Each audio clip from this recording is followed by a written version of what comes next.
Sige. Ayun po, sir. Thank you so much. Thank you po. Tatawagan Thank you kita po. Opo, pagka, opo. Sir, Thanks so much po. Basta pag may concern po kayo, tawag lang po kayo. Hello po. Tara, pasok. Okay na po, no, sir? Ito na yan. Oo.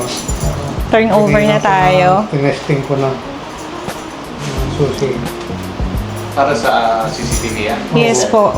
Nakaabang na. Kompleto na. Wala na po niyan kayong nakita na i-repair. Wala naman. Kaya pinatingnan ko kay... Siguro yan. Patik-tik lang na konti. Pinapatikit na lang. Papadikit na lang po, no? Saka to siguro paayos ng konti. Baka makatisod yung mga bata. Sige. Pa, ganun na lang po. Pahasa lang ang pahasa. Opo.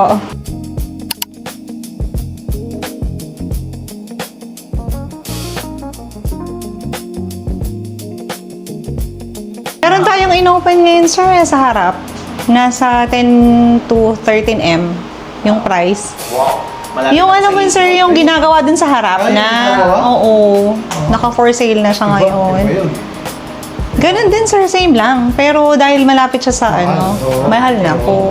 Siyempre, mukha Ang na maganda eh. rito, malalaki daan nyo. Opo. Opo. Yun ang hindi na napansin ko.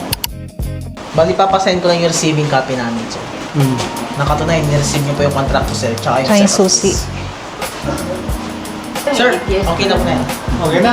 Thank you. Ang bad boys na lang din po na ilak po nila yung bahay. Opo, opo. Off na rin po yung breaker po. Finally, thank you. At natapos din yung pagpunta-punta namin dito. Pasensya ka na kung minsan nangungulit ako. Okay lang po. Marami na kami nakausap, hindi po pambubula. Pero sa experience ko, napaka ganda ng coordination na ginagawa niya. Approachable. Pagka tinatawagan, may oras siya. And then, naipapaliwanag niya ng husto yung dapat namin alamin.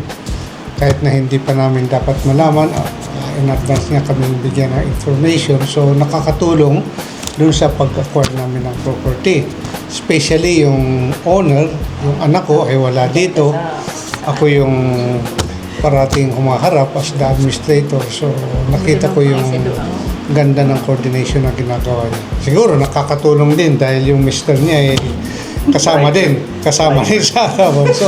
So far, napakagandang experience. I hope na yung anak ko or other relatives and mga friends na gusto pang bibili ay maire-refer ko rin sa inyo para makabili kami. And then, thank you at nagkaroon na rin finally ng katuparan yung gusto ng anak ko na magkaroon ng bahay dito. So, thank you so much. Thank you so much, Ma'am Joanna. Okay. Thank you din. Comment Madonna Residences kapag interested kayo na mag-invest dito sa Madonna Residences. Bye! Bye! Papalagay sila ng ano dyan eh, yung parang house ng mga cat nila. Actually, consolidated lot to. Sabi naka-vlog ka, ah. Hi. Okay, Okay na.